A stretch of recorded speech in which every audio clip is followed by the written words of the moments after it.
नमस्कार, स्वागत है आप सभी का। मैं हूं आपके साथ रोहित। पाकिस्तान एक ऐसा देश जो कि अपनी गलत गतिविधियों के लिए पूरी दुनिया में जाना जाता है। अब आप सोच रहे होंगे कि अब उन्होंने क्या ऐसा कर दिया। दरअसल पाकिस्तान जो कि ये कह रहा था कि हम क्रिकेट को अपने देश में वापस लाएंगे और अगर T20 विश्व कप में हमने अच्छा प्रदर्शन कर दिया तो हमारे सामने सब कोई नतमस्तक हो जाएंगे। थोड़ा बहुत लग रहा था कि पाकिस्तान का क्रिकेट ठीक होगा क्योंकि ऑस्ट्रेलिया वहां पर दशकों बाद जाने के लिए तैयार हुआ था। अब इस दौरान PSL चल रहा था और PSL जब होता है तो पाकिस्तान को लगता है कि वो IPL को टक्कर दे लेंगे। फिलहाल PSL में जितनी राशि खर्च होती है उतना IPL में एक प्लेयर को मिल जाती है, ये पूरी दुनिया जानती है।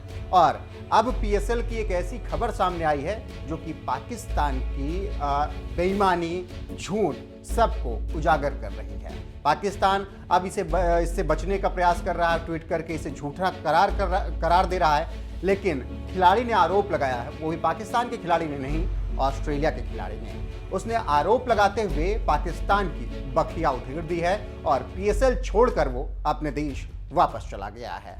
और जिसके बाद पाकिस्तान बौखला गया है क्योंकि दुनिया के सामने एक बार फिर से इमरान खान और इसके अलावा PCB सबकी किरकिरी हो रही है। दरअसल हुआ यूं कि ऑस्ट्रेलिया के तेज गेंदबाज जेम्स फॉकनर जो कि इस वक्त PSL खेल रहे थे, उनको पैसा ही नहीं दिया PSL ने, जिसके बाद वो नाराज हो गए और वो PSL बीच में ही छोड़कर वापस चले गए। जिसके बाद बवाल बढ़ा और फॉकनर ने ट्वीट करके पाकिस्तान की बखिया उधेड़ दी और पूरी दुनिया के सामने उनका झूठ उजागर किया।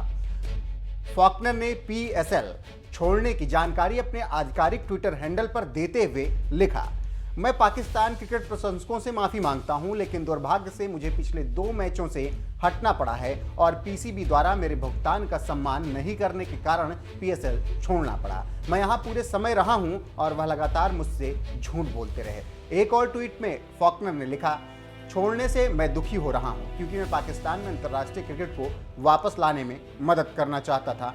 यहाँ बहुत सारी युवा प्रतिभाएं हैं और प्रशंसक अद्भुत है, लेकिन मुझे जो व्यवहार मिला वह PCB और PSL की ओर से एक अपमान है।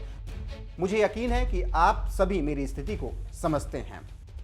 तो फॉकनर का यह बयान सुनकर आप बखूबी समझ गए होंगे कि ये पाकिस्तान जो कि दुनिया के सामने ढिंढोरा पीट रहा था कि हम अब फिर से हमारे देश में क्रिकेट वापस आएगा, हम राज करेंगे क्रिकेट में, हमारे आगे दुनिया नतमस्तक होगी, दरअसल उसकी पोल खोल कर रख दी है जेम्स फॉकनर ने। बाकी आपको याद ही होगा कि पिछले साल न्यूजीलैंड ने उनके साथ क्या कुछ किया था और बताया था कि आप आतंकी देश हैं और आपके यहाँ आकर खेलना सही नहीं है और यह हमारी जान को खतरा हो सकता है। अब ऐसे में एक बार फिर से फॉकनर ने यह कह दिया है कि मैं चाहता था कि पाकिस्तान में क्रिकेट वापस आए, लेकिन ये चाहते ही नहीं हैं क्योंकि ये बेईमान हैं, झूठे हैं। ये क्रिकेटर्स को बुलाते तो हैं लेकिन पैसा नहीं देते हैं। अब इतनी किरकिरी हुई तो पाकिस्तान क्रिकेट बोर्ड ने आनन फानन में इस मामले पर सफाई देते हुए एक ट्वीट किया और लिखा, PCB और क्वेटा ग्लैडिएटर्स ने जेम्स फॉकनर के झूठे और भ्रामक आरोपों पर खेद व्यक्त किया है और जल्द ही इस मामले पर एक विस्तृत बयान जारी करेंगे। अब आप ये बयान सुनिए, PCB ने जारी किया है। बंगले झांकते हुए नजर आ रहे हैं वो यहाँ पर,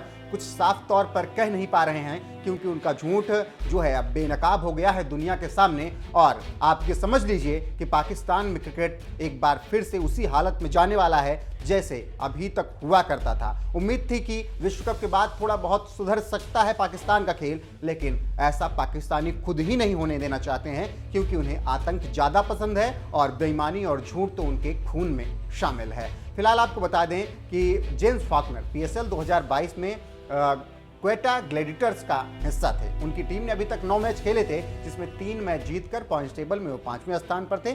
फॉकनर इस टीम के अहम सदस्य थे और तेज गेंदबाज के साथ साथ बल्लेबाजी भी अच्छी से कर लेते हैं। फिलहाल PSL का झूठ बेनकाब हो गया है और हमेशा IPL से तुलना करने वाले पाकिस्तानियों को करारा जवाब भी मिल गया है और अब पाकिस्तान अपना मुंह छिपा रहा है। PCB लगातार इस पर बयान जारी कर रहा है और कह रहा है कि ये आरोप बेबुनियाद हैं, लेकिन पूरी दुनिया जानती है कि पाकिस्तान की औकात क्या है। फिलहाल जो कुछ भी जेम्स फॉकनर ने कहा है उस पर आपका क्या कुछ कहना है, अपनी राय कमेंट करके हमें जरूर बताएं।